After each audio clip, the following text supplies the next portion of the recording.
Hi, Callie. Welcome. I'm really happy to have you here, and I'm excited to talk about this topic. I have had another episode about IC bladder pain before, and I think there are so many facets about any topic in pelvic health. And I was really happy that you reached out to me and wanted to share your approach. You're a nutritionist, and you focus specifically in interstitial cystitis. That's a really hard word to say anyway, but then when you have Invisalign in your mouth, it's even harder to say.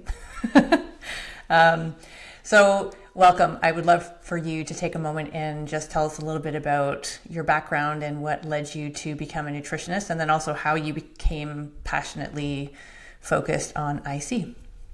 Yes. So thank you for having me. I reached out because raising awareness for interstitial cystitis is one of my passions, and I'm just so glad to be here, spread the word. So my name is Callie Kreitcher. I am a registered dietitian specializing in interstitial cystitis. I'm actually one of the only IC dietitians in the world, which is pretty cool. Basically, how I got here was I grew up with really, really bad bladder pain. So if anyone listening has had a UTI in the past, a urinary tract infection, and you think about the symptoms you had, like that bladder pain, that burning, the frequency, the urgency, sitting on the toilet and fighting to get one drop of urine out, and it just feels like fire. That is what I dealt with growing up.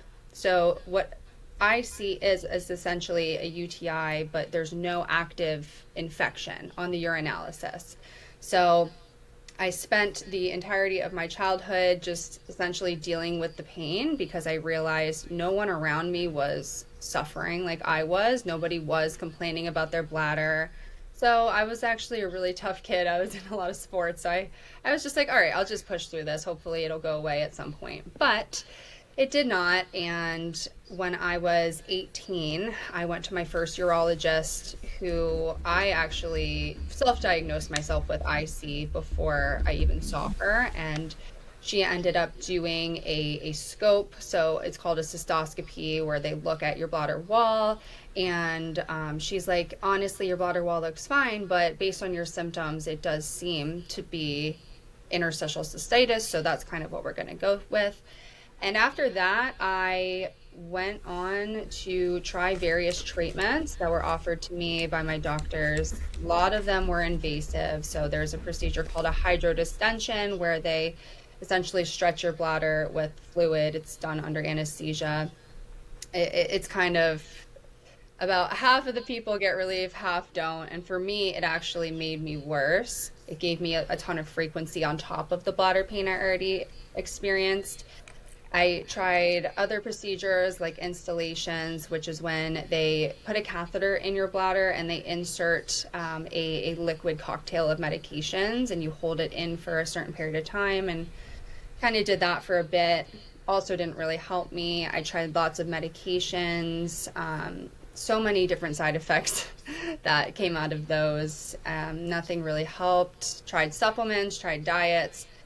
And I was in this cycle for about 4 years, from age 18 to about 22.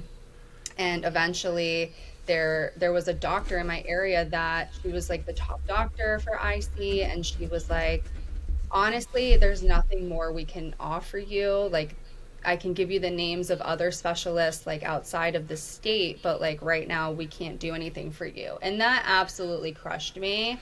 I was so hopeful that she was going to be the one that could help, and she really couldn't. So I took a couple years off, just kind of muscled through it like I was doing my whole life. And eventually I just got to a place where I hit rock bottom, and I was like, I need to change something. I need to try something new.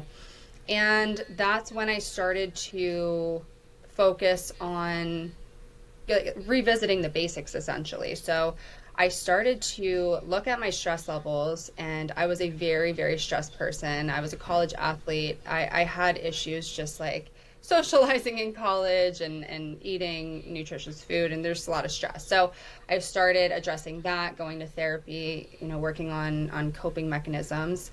I started going to pelvic floor physical therapy and learned that my pelvic floor was very, very dysfunctional, very tight, So I started doing that, using a pelvic wand every day. And I also did an elimination diet. So I wanted to learn, is my bladder diet sensitive? Is it sensitive to certain foods?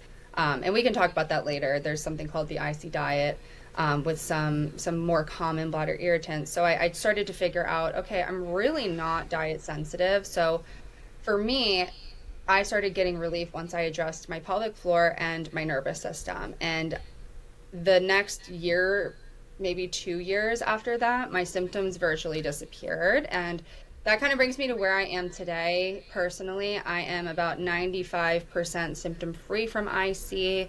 I only flare up if I have a really, really stressful event, which stress is kind of hard to avoid, but I know how to, treat my flare ups. I know how to minimize the duration and the intensity of the flare. So that's my IC journey. How I ended up being an IC dietitian is I became a dietitian after college, after I passed my board exam. I started out in a hospital. Long story short, really didn't like anything that I was doing. And I knew the power of diet and lifestyle changes, like the stress management I was telling you about. And I knew that there was only one IC dietitian in the entire world at the time. And I was like, this is the perfect opportunity for me to use my personal and professional experience and expertise to help other people that are struggling with this condition. Because in the US, there's millions. Like, I think the estimate is about 7 million people, men and women, living with this.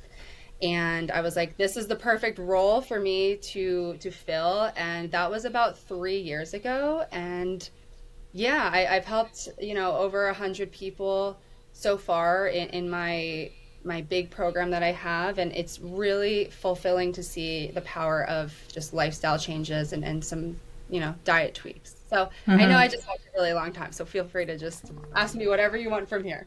Yeah, that's good. I wrote down a few little notes here, but so I'm curious because you said that as you were going through investigating, before you even got to the top doctor, you had been told about diet and tried some things, I'm assuming, and then you, several years later after that, you made your own diet changes, decided that, or found that yours wasn't necessarily sensitive to diet. So at what point, it's like you would think that you had such success with the diet and that's what made you go into nutrition and then that's what made you specialize in IC. But when did you decide that you wanted to become a nutritionist? What was the seed that planted you down that path?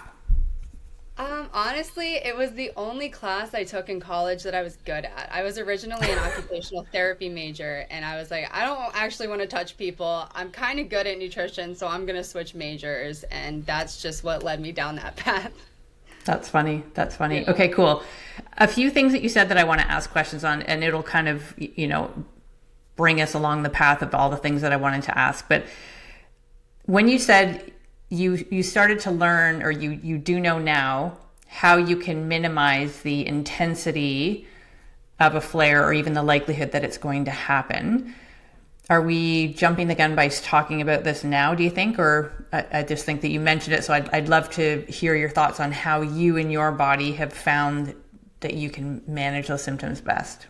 Yeah, no, that's fine. So people with IC, their flare-ups typically look extremely different. So a flare-up is essentially just an increase in your symptoms. So day to day, I have zero symptoms at all. I barely think about my bladder. Obviously, this is my work, so I do have to think about it. But when I have a stressful moment, so I'll give you the example. Last week, I had a root canal. It was my first root canal ever, and I have heard horror stories. And I was getting myself all worked up. I knew I was going to be anxious about it, and I knew that I was probably going to have some sort of bladder pain afterwards. I was ready for that. And later that night, of course, I did have, I would say around 3 or 4 out of 10 on a pain scale when I urinated and immediately after. So how I treat my flare-ups that are caused by stress, so I will utilize my pelvic wand, which I learned how to do that through my pelvic floor physical therapist. So I will use that for maybe 5 to 10 minutes. I will work on calming my nervous system. So I'll just, maybe do a meditation, do some guided breathing. I'll make sure that I'm hydrated because dehydration is the bladder's worst enemy, especially with IC. So I will do that. You know, if I ever get desperate, I'll take an azo, but I haven't had to in over a year. What's an But azo? azo is if anyone's ever had a UTI, or if you've had a UTI, you take this pill that turns your pee orange. If that rings a bell, it basically helps with pain. It doesn't like treat a bacterial infection or a UTI or anything like that. It really just helps with pain, frequency, and urgency. So that's kind of like my lifeline if I need it. But like I said, I usually don't need it or any sort of medications. But back in the day, I was taking that on a daily basis because that's like the only thing I that worked for me. So those are what my flare-ups look like. Everybody's flare-ups are very different. So it might be a couple hours to a couple days. It's flares caused by stress versus food versus hormones can look completely different. So it really just comes down to the person. Okay. And the azos, is that a short form for a term, and is it a prescribed medication? You can get it at any pharmacy. So Azo is the brand. The drug name is called phenazopyridine. It's a really long word. Or I think if you get it prescription, it's called Pyridium. So you could get it either way, but if you're, desperate, you can walk into a Rite Aid right now and buy it. A lot of people with IC do take that, but it's only meant to be taken short term. I think there is like a risk of like kidney issues if you do take it long term. Got it. Okay. So I have lots of other questions, but I want to go back now to where we were going to start. You've talked about your symptoms. What are the most, what are the hallmark symptoms of IC? And to distinguish, maybe not even to distinguish, but to inform, it's also sometimes called painful bladder syndrome or bladder pain syndrome as well. Is that correct? Yes.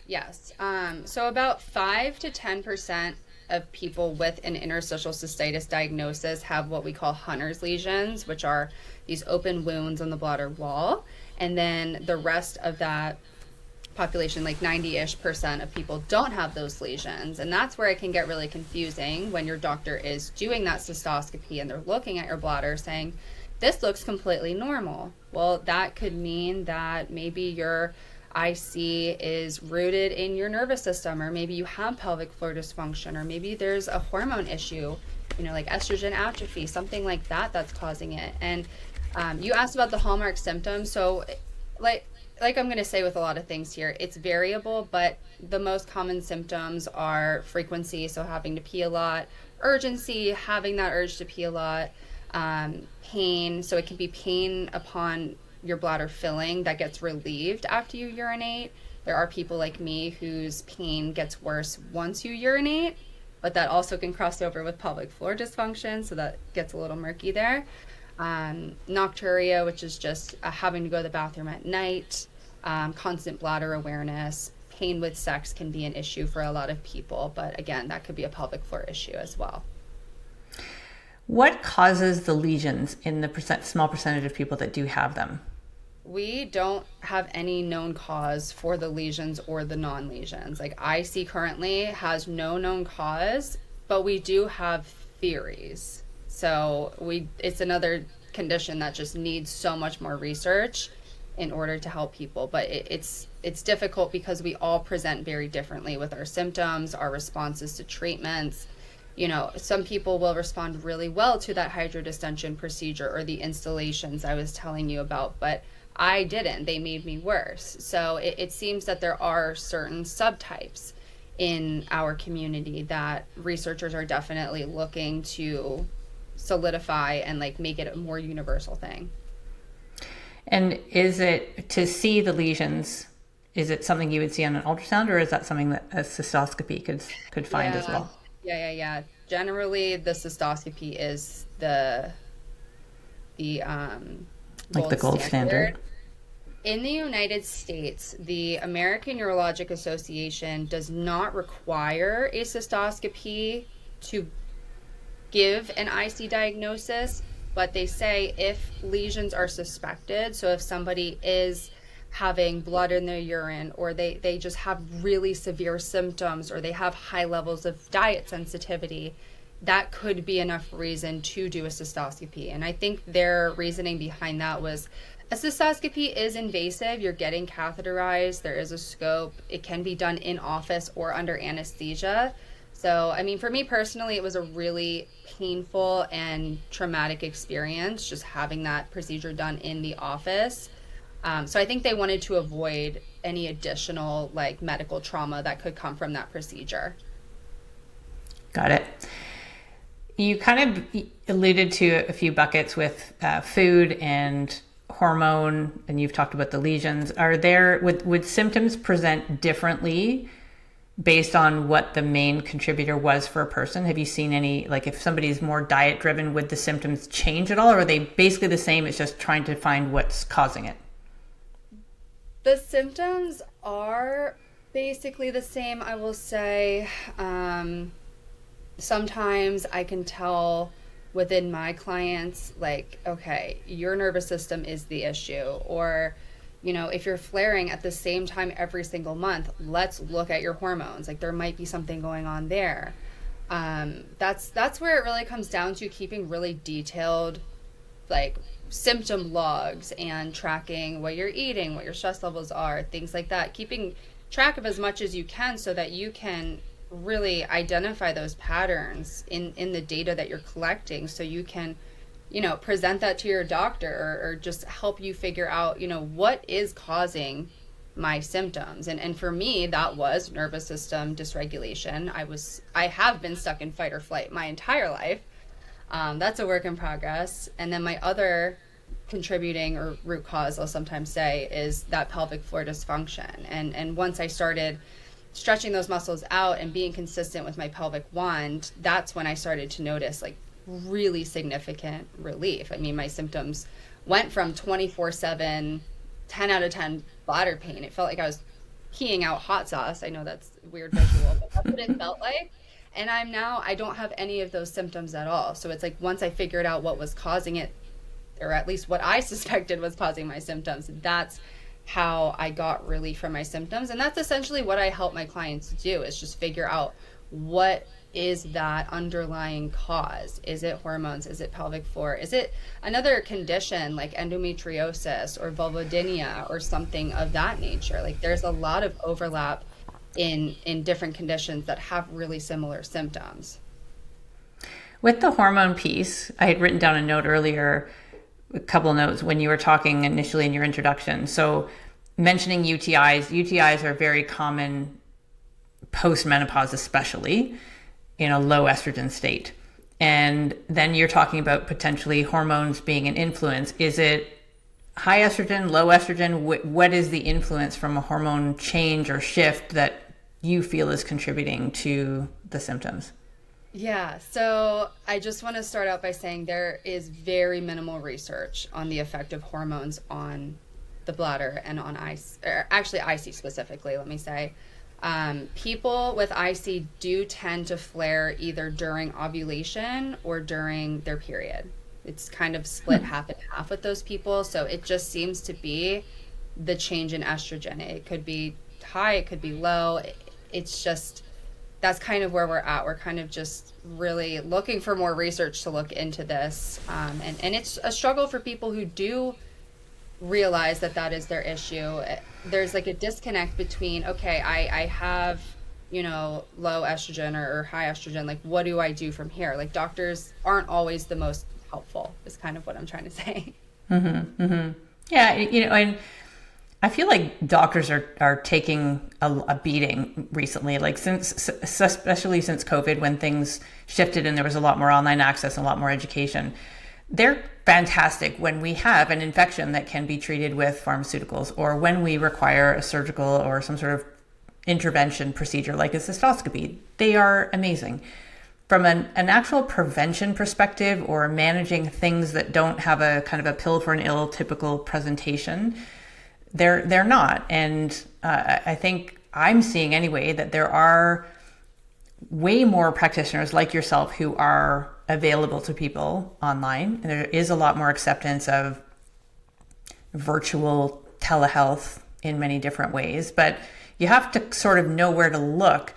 And back to another point I wrote down, when you were you've been struggling with this for a long time, and you said when you went to a practitioner, you knew what you had before you even went. So what was your journey to find out about IC? Was it Google? Good old It was Google? Google. Yeah. Yep, I was a 17, 18-year-old just Googling, and I read, IC is bladder pain that worsens when your bladder fills, and then you get relief when it empties. And I was like, well, mine's kind of opposite of that, but that's the closest thing I've ever read to what I'm experiencing. So I'm going to bring that to my doctor and see what they think. And, every doctor has since agreed with me. So that's just kind of what my journey has looked like. For other people, it can take a long time to get a diagnosis. A lot of doctors aren't, urologists or urogynecologists. They may not, even though that's their specialty and they should know about IC, they don't always know about IC, which is a shame, but that's the reality. Yeah. Yeah. You've talked about the wand and pelvic floor physical therapy. Obviously, anybody who knows me, I say ad nauseum, everybody should see a pelvic floor physical therapist once a year, even if you have no symptoms, but especially if you do. And so how did you find out about that link? How did you find out about pelvic floor physical therapy? And like, I guess, walk us through what your initial assessment and treatment, and then the use of the wand, because this is, I love wands for so many things. So how do you use your wand? Yes, I love talking about this because I've done a complete 180 with my thoughts about pelvic floor PT and a wand. So when I was diagnosed and I was referred to pelvic floor physical therapy, I remember they called me to book an appointment, and I was just like, that's in my head. I was like, there's no way this weird PT is going to help my bladder symptoms. Like, that didn't make sense. I wasn't comprehending how it worked. So I didn't make an appointment, but eventually I got desperate, and I booked my first appointment when I was a sophomore in college, and that's kind of got me started on, it's a weird experience because you go in and they're doing internal work, and your first time's always weird, I think. But once you get through that, it gets to be more normal. I will say I have seen 4 different pelvic floor physical therapists over the past decade, and they have all been very different in their approach to me and my situation, where some of them would be more into stretching and like external manipulations, and some are more just, strictly internal. And I feel like I do better with that internal work. And then my current pelvic floor physical therapist, who I love, she recommended using a pelvic wand, and I bought one before the pandemic, and I never really used it because I didn't quite understand how it worked. And it just sat there for years until about a year ago, I kind of hit another plateau where I was like, all right, I got to change something. And I said to myself, I'm going to make a commitment to use this every day, or at least do my very best to do it every day for 2 months. And I'm going to evaluate at the end of that 2-month period, like, have I made any progress? And that's a lot for me, 2 months, because I'm terrible at committing to things. I'm terrible at consistency, but I did it. I built it into my routine. So I do it after I take a shower, and I'll do it for maybe 3 to 5 minutes, maybe longer if I feel I need it. But I'll essentially just I use an Intimate Rose wand. I also have a Desert Harvest wand, but I kind of gravitate more towards the Intimate Rose one. And I use the pinkish purple one if anybody is familiar with their wands. And I'll use the shorter end, and I'll just, use it, and I'll try to find spots that feel tender. And if I find a spot, I'll hold the tip of the wand on that spot for 30 to 60 seconds, and then I'll just kind of feel for other spots. Some days I have more spots than others, it kind of fluctuates, but that was, at the end of that 2 months, my symptoms had virtually disappeared, and I was like, holy crap, why didn't I take this seriously before? Like, it was such a game changer that I'm truly bought into pelvic floor physical therapy for, any woman, but specifically people with interstitial cystitis and pelvic floor dysfunction, because I think the current statistic is about 90% of people with IC also have pelvic floor dysfunction. So it is something that is very common. Mm-hmm. And yeah, I'm a big believer for that. I'm with you on that. Yeah. And I had the founder of Intimate Rose, Dr. Amanda Olson, was on the podcast, and we go through all the different products that she has, including the wand. And just to clarify for people that aren't familiar with what a TheraWand is, it is kind of like an odd S-shaped, it's not like completely S-shaped, but it's sort of a bit of a curved silicone device with usually two different ends. One is a little bit more rounded, bulbous. The other one was a little bit more, pointy is not quite the right word, but a little bit more directed. And you can choose to use both, or you just use one at a time. But this is inserted into the vagina, and the tip is where you're using to explore to find those, almost like finding a trigger point. And then and sometimes it's maybe gentle pressure, sometimes it's sustained pressure, sometimes it's mobilization around that point, to essentially try to get blood flow, circulation, reduce tension, all the above. And it was life-changing for you. That's really cool. Yeah, it's amazing. And same for my clients. I have so many clients who they weren't quite bought into it, and on our group coaching calls, me and a couple other people will be like, just try it, it's really helpful, and they do it and they're like, wow. same response I had, wow, this is amazing. And I also want to say, like, if somebody listening is in PT and they're not getting the results they want, definitely communicate that to your physical therapist. Maybe there's other things you can explore. Maybe it's just not the right fit. And I mean, I've seen 4 different people, so you're allowed to shop around for somebody that you truly vibe with and trust, because it's such an intimate type of therapy. Like, you need to have that open communication, that trust, and I think that's really important.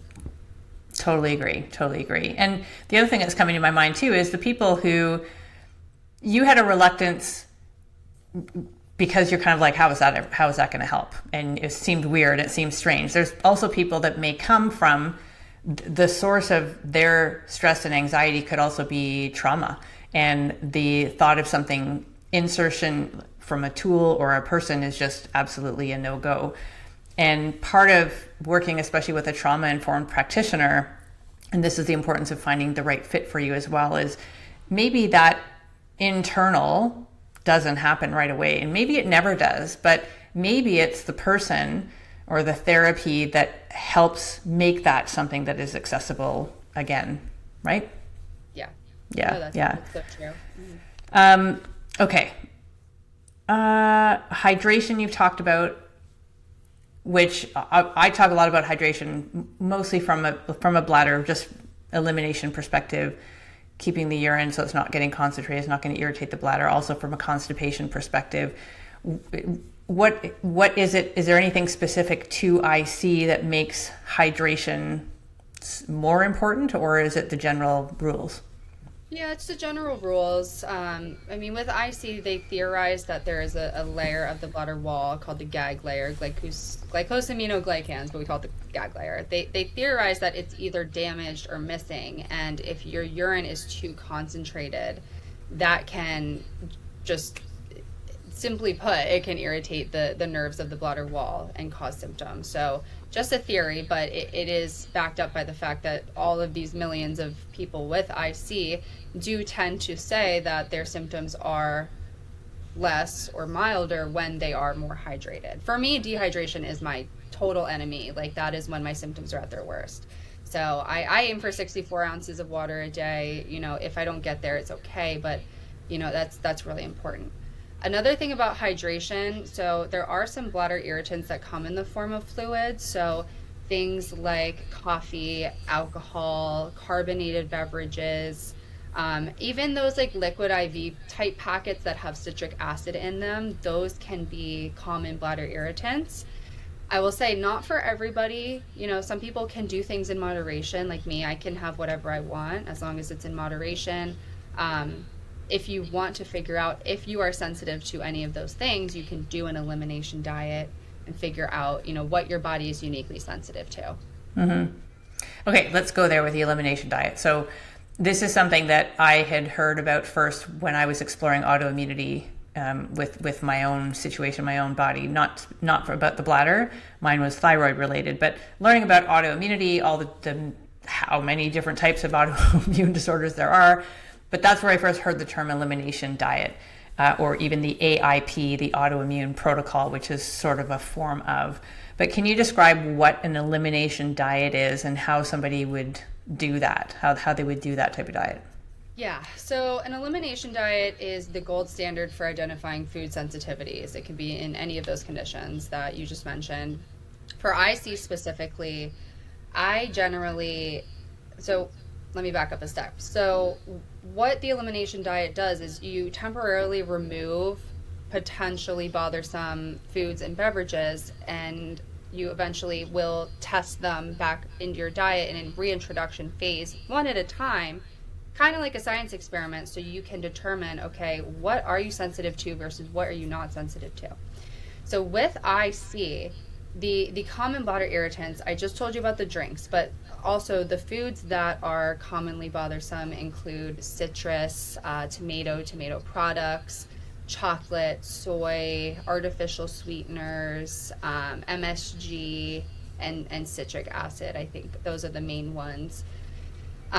So that's everything fun, obviously, everything that tastes good in this life. So we don't want somebody we don't want them restricting their diet from all those foods for too long. So I say like anything past 6 months, like we really don't want to get there because you can risk nutrient deficiencies, weight loss can occur, and you can develop food fear. That's a really common thing I'm seeing among the IC community is people are afraid of these items and they may not even be sensitive to them.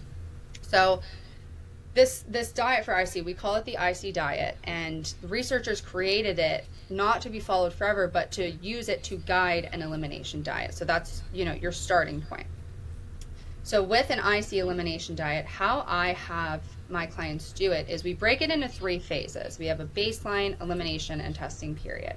So baseline is just a week or 2 where you're not changing your diet yet, you're just tracking your symptoms as specifically as possible. So we can just have that baseline data to compare to as you progress throughout, when you're making these changes. After that, you go into a elimination phase, which lasts around 3 to 4 weeks, where you would remove all of those items that I just mentioned for that period of time to give your bladder and your body time to rest and recover and just get it out of your system. If during those 3 to 4 weeks you have improvements in your symptoms, even if it's just a tiny bit of improvement, amazing. Then you start going into the testing phase. If you don't have improvement in your symptoms, we can take 2 different paths from there. We can either, one, assume that you aren't diet sensitive and move into the testing period, or we can investigate food even more and look into maybe a low histamine or a low oxalate type of diet. So that's not necessary for everyone. It's a very individualized thing, and I kind of collaborate with my clients on what feels right.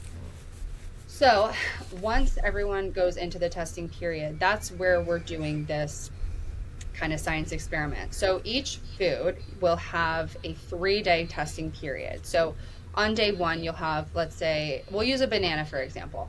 So on day 1, you would have a bite of the banana. If you don't have any symptoms, everything's good, you move to day 2, you'll have, let's say, half that banana. If all is well, you can move on to day 3 and have a full banana.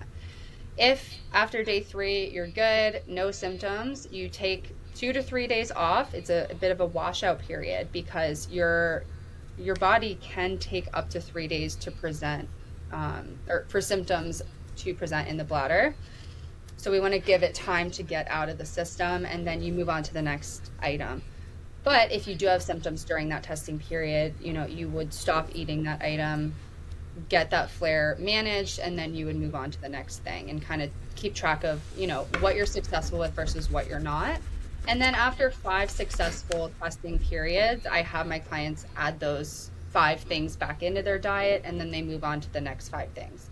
So that's kind of the pattern that I have my clients following. It can be a little bit different in terms of the elimination diet structure, but that's generally how it's recommended to be done for IC. Mm-hmm. When I was, again, exploring the autoimmune protocol, elimination diet, all that type of stuff, there was also many people talking about food sensitivity testing. And I would say there's 2 very different views. One absolutely you need that, there's so much value. The other, they don't, it'll show you false positives. And so where do you sit on that spectrum? And do you, like, for the people that look at an elimination diet and think there's no way I'm going to do that, it's too much work, and some people may be driven from their symptoms to just still do whatever it takes, but other people think of it as like, oh my gosh, that's too much work, I'll just do the testing. I just, my opinion is I don't support using them. If somebody uses it, okay, we can kind of use that data to do an elimination diet, but they're really not super evidence-based. I know so many dietitians that agree with me on that. Our academy of dietitians that we kind of are falling under, they don't support food sensitivity testing. So that's how my opinion has kind of shaped with that. I've seen a lot of people take these types of tests and get results that's just like so many different foods and drinks that they're allegedly sensitive to, and then a lot of the times they're not. It's just that they ate it right before they took the test.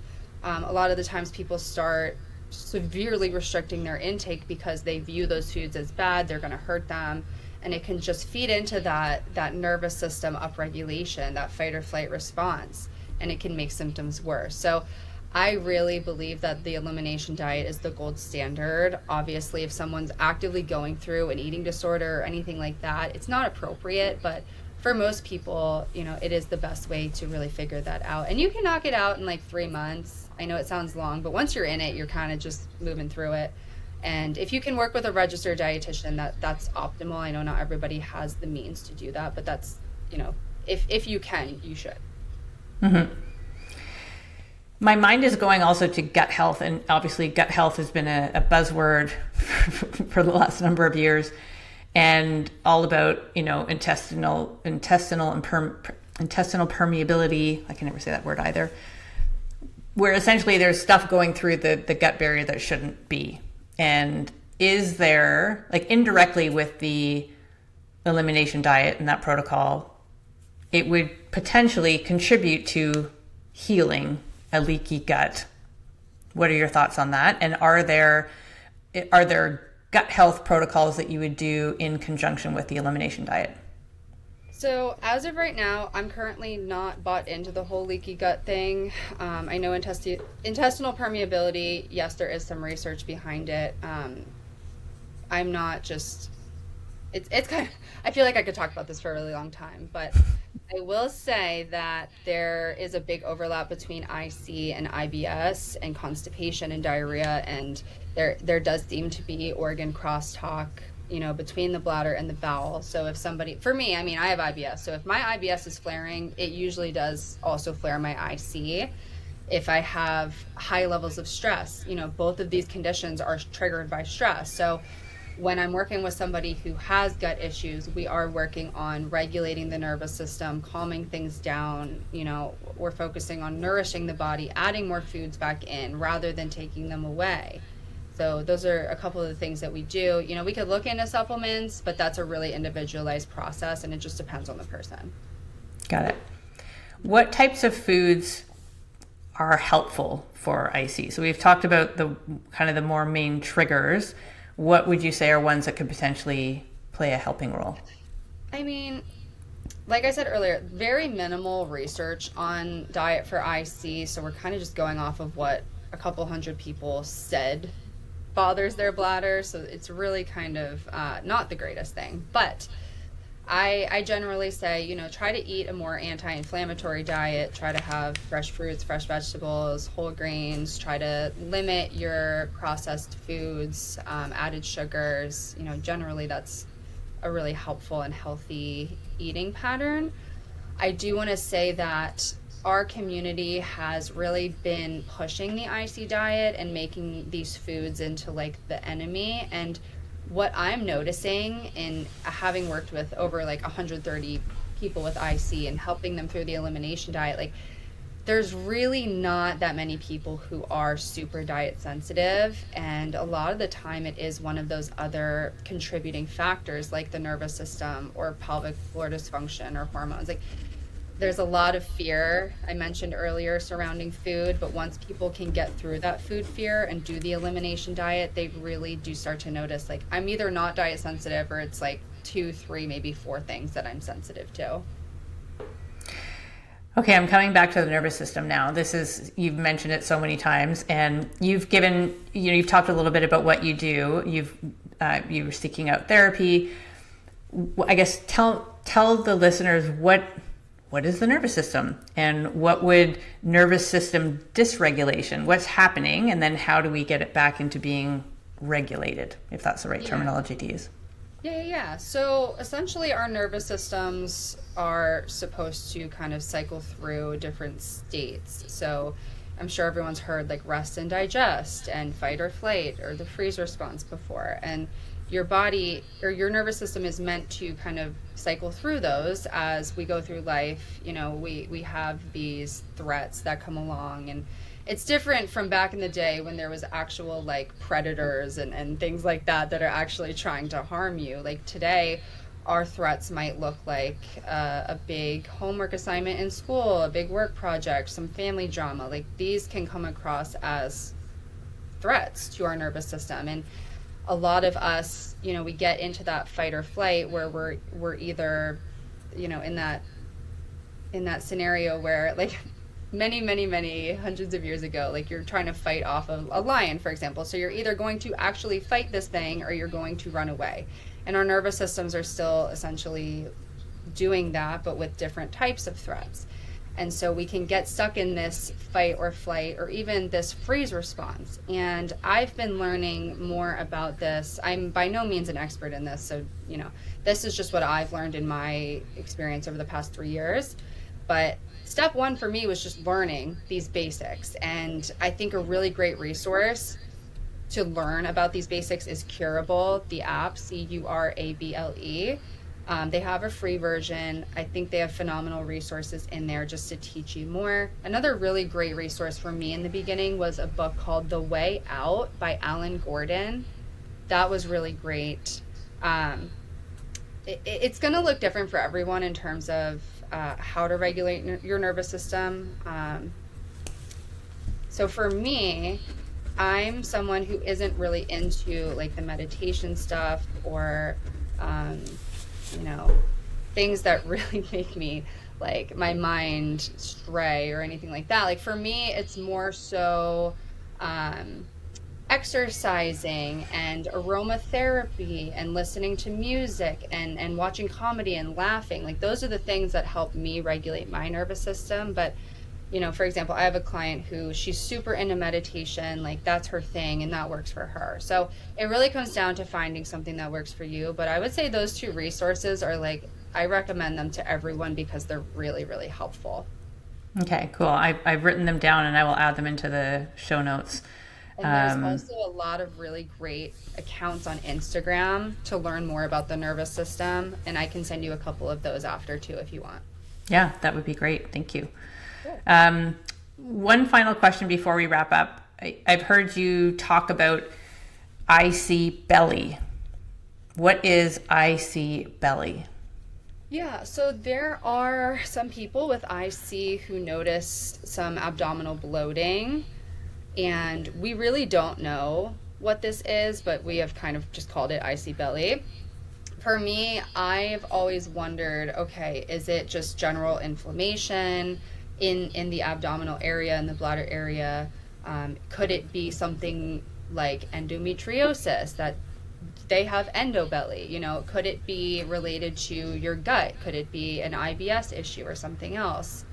Could it be SIBO? I think there's a lot of medical conditions to rule out, but we really don't know what is causing that bloating. And I will say, not everybody with IC experiences it. Yeah. I personally have not, but I have some clients who have, and it is tough. I mean, people aren't always kind when you're bloated. They might make comments. Your pants may not fit. So it definitely can affect you, not only physically, but mentally and emotionally as well. So that's really tough. But like I said, it's unclear what's causing it. But I would definitely rule out those other medical conditions if somebody is struggling with that type of bloating. Yeah. Is there anything that we didn't touch on that you want to share? about IC?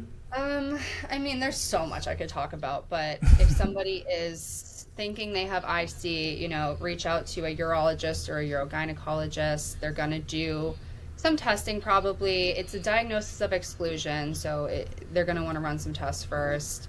Push for answers, advocate for yourself, learn as much as you can so that you can make informed decisions. I just went along with whatever my doctor said when I was going through all of this, and I kind of wish I was more informed back then and more confident and more confident in my ability to speak up. I would just do whatever they told me to do. So, I would just say learn as much as you can. Connect with other IC warriors. I mean, we have lots of support groups. If you're in a dark place, I wouldn't necessarily dive into those. Try to find more positive support. I have lots of resources too for that.